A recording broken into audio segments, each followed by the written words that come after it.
जय हिंद दोस्तों, real study board पे आपका स्वागत। दोस्तों आज हम बताने वाले हैं कक्षा 10 विज्ञान बोर्ड एग्जाम 2027 के लिए 30 महत्वपूर्ण बहुविकल्पीय प्रश्न। तो आइए वीडियो को स्टार्ट करते हैं। तो सबसे पहला क्वेश्चन देखेंगे। क्वेश्चन नंबर 1, दंत विशेषज्ञ मरीजों के दांतों का बड़ा प्रतिबिंब देखने के लिए किस दर्पण का उपयोग करते हैं? तो इसका राइट ऑप्शन ए हो जाएगा अवतल दर्पण का प्रयोग करते हैं।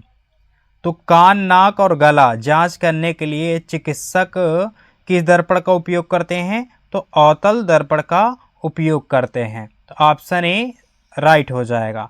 अगला प्रश्न देखेंगे। प्रश्न नंबर 2, स्वास्थ्य नेत्र का निकटतम बिंदु होता है?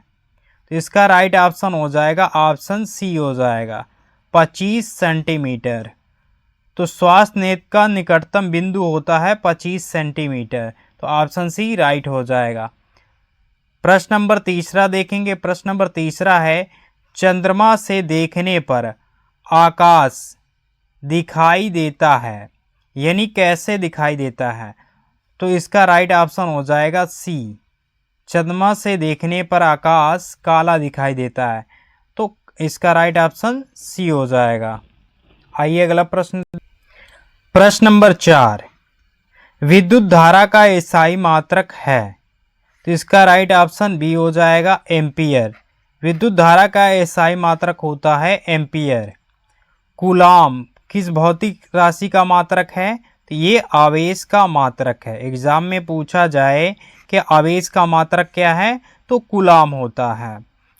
कार्य का मात्रक क्या होता है? जूल। कार्य का मात्रक जूल होता है। प्रतिरोध का मात्रक ओम होता है। तो एग्जाम में पूछा जाए प्रतिरोध का एसआई मात्रक क्या होता है? ओम होता है। तो विद्युत धारा का एसआई मात्रक होता है एम्पियर। तो ऑप्शन बी सही हो जाएगा। अगला प्रश्न देखेंगे। प्रश्न नंबर 5 है, समान प्रतिरोध वाले 3 प्रतिरोधों को श्रेणी क्रम में जोड़ने से उनका परिणामी प्रतिरोध प्रत्येक प्रतिरोध के प्रतिरोध से कितना गुना होगा? तो 3 प्रतिरोध हैं, हम मान लेंगे R1, R2, R3। 3 प्रतिरोध हो गया। ये तीनों क्या है? समान प्रतिरोध, यानी सभी क्या है? बराबर है। तो R1 बराबर R2 बराबर R3 बराबर हम यहाँ मान लेंगे R, यानी सभी बराबर हैं तो इन्हें हम क्या मान लेंगे? R। तो तीनों प्रतिरोधों को हमें किस क्रम में जोड़ना है? तो श्रेणी क्रम में। तो श्रेणी क्रम का फार्मूला होता है R बराबर R1 plus R2 plus R3। अब इसमें हम क्या करेंगे? सभी को जोड़ देंगे। तो R1 का मान क्या है? R है, तो यहाँ हम रख देंगे R। तो R यहाँ हम इसको डैश मान ले रहे हैं, R डैश बराबर R1। R1 को हम यहाँ क्या मानेंगे? R, क्योंकि ये सभी प्रतिरोध क्या है? तीनों बराबर है। R1, R2, R3। तो इन सभी को हम क्या मान लेंगे? R मान लेंगे। अब इसको हम जोड़ देंगे 1R, 1R और 1R। तो तीनों को जोड़ेंगे तो कितना हो जाएगा? 3R। तो R का कितना गुना है? 3 गुना है। तो इसका राइट ऑप्शन डी हो जाएगा 3 गुना। कितना गुना हो जाएगा? 3 गुना। ऑप्शन डी उत्तर हो जाएगा। अब अगला प्रश्न देखेंगे। प्रश्न नंबर 6 है, एक सीधे धारावाही विद्युत चालक के चारों ओर उत्पन्न चुंबकीय क्षेत्र प्रदर्शित होगा। तो इसका राइट ऑप्शन डी हो जाएगा वृत्ताकार।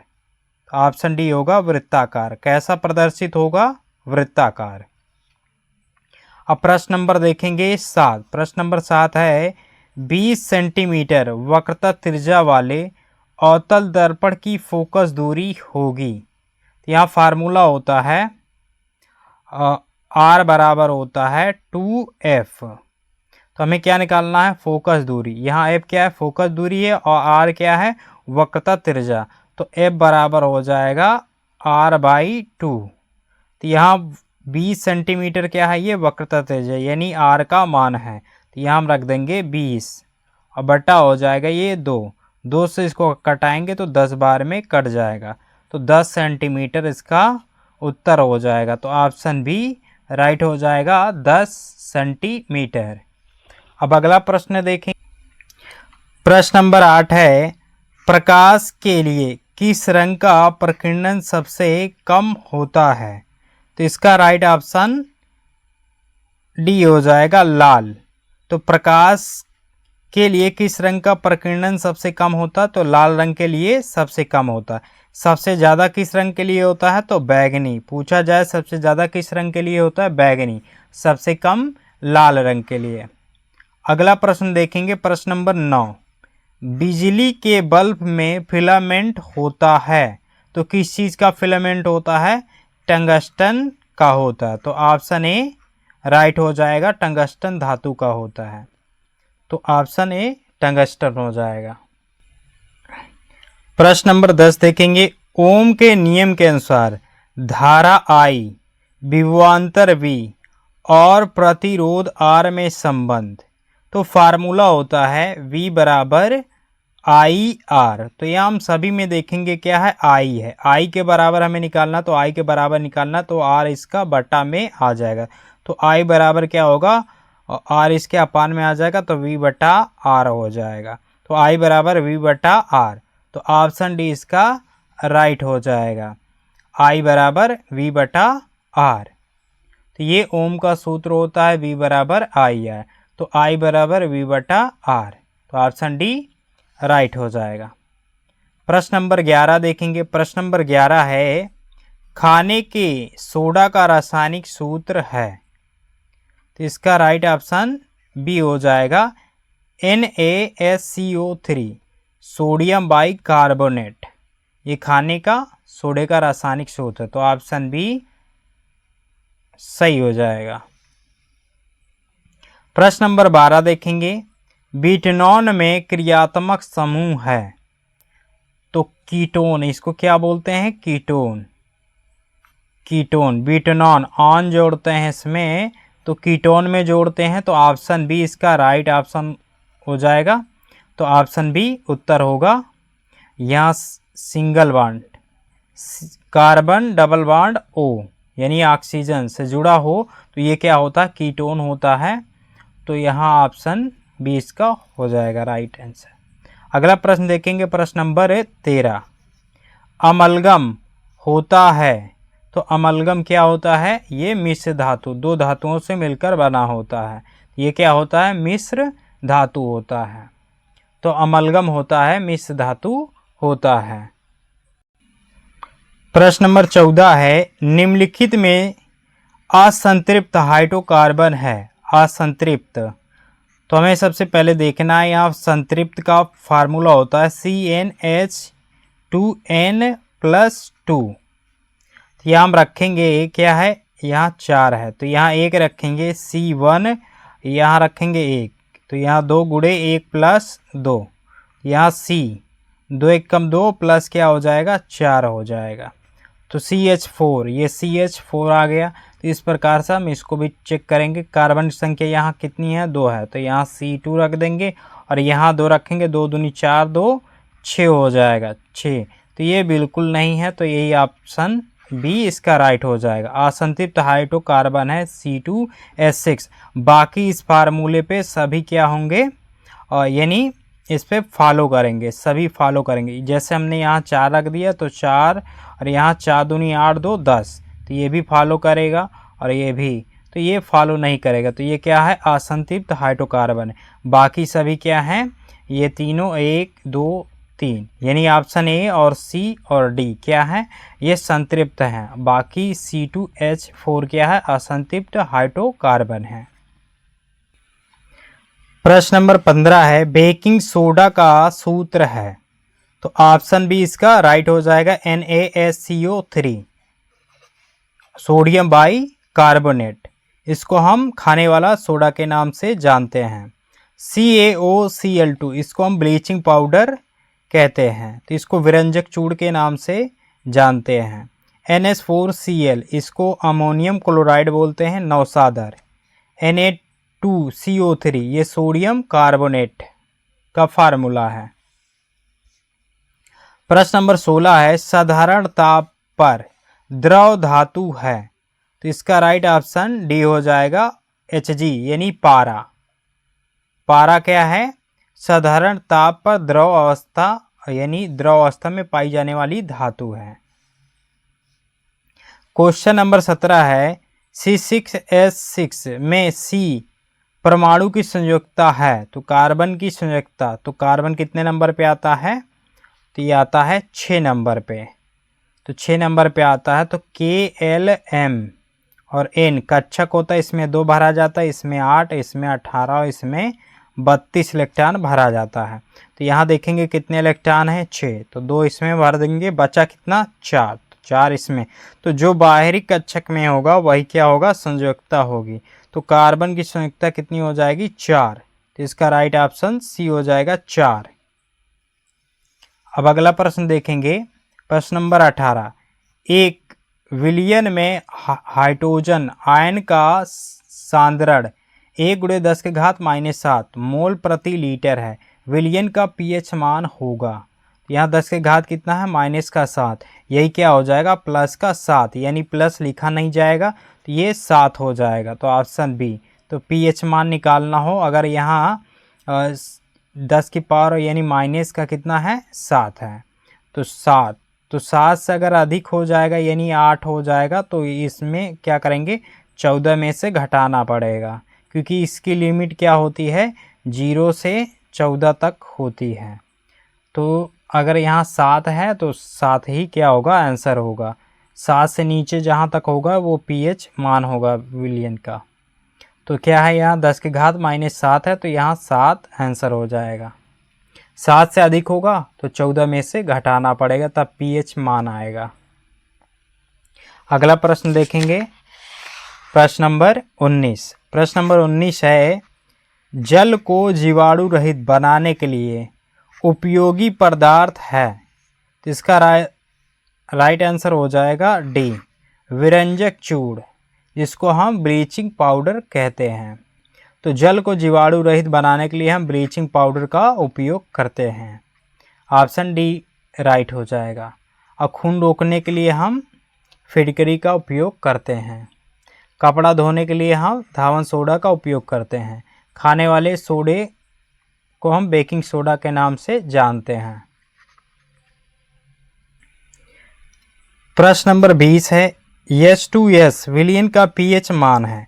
H2S यानी H+ क्या है? तो पहला H+ आयन दे रहा है, दूसरा S- आयन दे रहा है। तो यहाँ H+ आयन जो देता है वो क्या होता है? अम्लीय होता है। तो अम्ल का मान क्या होता है? 7 से कम होता है, और 7 के बराबर होता है उदासीन होता है। 7 से अधिक क्षारीय होता है। तो यहाँ क्या है? H+ आयन है यानी अम्लीय है, 7 से कम। तो ऑप्शन सी इसका आंसर हो जाएगा, 7 से कम। प्रश्न नंबर 21 है पादपों में वायु प्रदूषण कम करने वाली प्रक्रिया है। तो वायु प्रदूषण को कम करने वाली प्रक्रिया है प्रकाश संश्लेषण। तो इसका राइट ऑप्शन बी हो जाएगा, प्रकाश संश्लेषण। प्रश्न नंबर 22 है हीमोग्लोबिन महत्वपूर्ण भूमिका निभाता है। तो हीमोग्लोबिन महत्वपूर्ण भूमिका निभाता है, तो ऑप्शन बी हो जाएगा, श्वसन में। तो सांस लेने में हम यानी हीमोग्लोबिन सांस लेने में महत्वपूर्ण भूमिका निभाता है। प्रश्न नंबर 23 देखें। प्रश्न नंबर 23 है निम्नलिखित में से कौन से विटामिन का जोड़ा पानी में घुलनशील है। तो पानी में कौन सा विटामिन घुलनशील होता है? बी और सी। बी और सी क्या होता है? पानी में घुलनशील होता है। ADEK ये विटामिन क्या होता है? वसा में घुलनशील होता है, बाकी ये जल में घुलनशील। बी और सी क्या होता है? जल में घुलनशील होता है, और ADEK ये वसा में घुलनशील होता है। तो ऑप्शन बी इसका सही उत्तर हो जाएगा, विटामिन बी और सी। विटामिन बी और सी। अगला प्रश्न देखेंगे, प्रश्न नंबर 24। प्रश्न नंबर 24 है गुणसूत्र किस पदार्थ के बने होते हैं। तो गुणसूत्र जो बना होता है वो DNA और प्रोटीन का बना होता है। गुणसूत्र किस पदार्थ का बना होता है? DNA और प्रोटीन। अगर हम बात करें गुणसूत्रों की संख्या कितनी होती है, तो टोटल 46 होता है, यानी 23 का होता है। तो तो ध्यान दीजिएगा। तो टोटल कितने होते हैं गुणसूत्रों की संख्या? मनुष्य में गुणसूत्रों की संख्या 46 होती है। आइए अगला प्रश्न देखते हैं। प्रश्न नंबर 25 है, आनुवंशिकता के जनक हैं। इसका राइट ऑप्शन सी हो जाएगा। इसका सही उत्तर सी, ग्रेगर जॉन मेंडल। आनुवंशिकता का जनक किसे कहा जाता है? Gregor John Mendel. इन्होंने मटर के पौधे पर आनुवंशिकता का खोज किया है। आनुवंशिकता का खोज मटर के पौधे पे किया था, इसीलिए इनको आनुवंशिकता का जनक कहा जाता है, ग्रेगर जॉन मेंडल को। इन्होंने चर्च में पढ़ाई किया था, चर्च में, गिरजा घर में पढ़ाई किया था। प्रश्न नंबर देखेंगे 26। प्रश्न नंबर 26 है, पौधों में जल की हानि से संबंधित है। इसका राइट ऑप्शन डी हो जाएगा, रांद्र। इसका सही उत्तर रांद्र होगा। पौधों में जल की हानि से संबंधित कौन सा रोग है? रांद्र, यानी हानि से संबंधित है तो रांद्र है, याद रखेंगे। क्वेश्चन नंबर 27 है, वायुमंडल के ऊपरी सतह में उपस्थित ओजोन गैस सूर्य से आने वाले किस विकिरण से पृथ्वी की रक्षा करती है? तो वायुमंडल की ऊपरी सतह में उपस्थित ओजोन गैस, ओजोन का सूत्र होता है O3, तो ओजोन गैस सूर्य से आने वाली किस विकिरण से पृथ्वी की रक्षा करती है? तो ये करती है पराबैंगनी किरण से। पराबैंगनी किरण, ऑप्शन ए सही हो जाएगा, पराबैंगनी किरण। तो ये क्या है? अगर ये धरती पे आ जाएगी तो त्वचा का कैंसर हो जाएगा पराबैंगनी किरण के कारण। प्रश्न नंबर 28 है, निम्नलिखित में से कौन सा पादप हार्मोन है? तो पादप हार्मोन की बात करें तो ऑप्शन ए है ऑक्सिन, ऑप्शन बी है जेब्रेलिन, ऑप्शन सी है साइटोकाइनिन। तो ये सभी, तो ऑप्शन डी हो जाएगा, इनमें से सभी, इनमें से सभी। तो ये सभी, ऑक्सिन भी है, जेब्रेलिन भी, साइटोकाइनिन, ये सभी क्या है? पादप, यानी पौधों में होने वाला हार्मोन है। अब प्रश्न नंबर देखेंगे 29। प्रश्न नंबर 29 है, थायरॉक्सिन हार्मोन बनाने में किसकी आवश्यकता पड़ती है? तो इसका राइट ऑप्शन बी हो जाएगा, आयोडीन। थायरॉक्सिन हार्मोन बनाने में किसकी आवश्यकता पड़ती है? आयोडीन की आवश्यकता पड़ती है, ऑप्शन बी सही उत्तर हो जाएगा। प्रश्न नंबर 30 है, निम्नलिखित में से कौन शीर्ष मांसाहारी है? तो इसका राइट ऑप्शन बी हो जाएगा, बाघ। बाघ क्या है? शीर्ष मांसाहारी, यानी सबसे ऊपर ये आता है मांसाहारी में, इसके बाद बाकी सभी आते हैं। तो ऑप्शन बी इसका सही उत्तर हो जाएगा।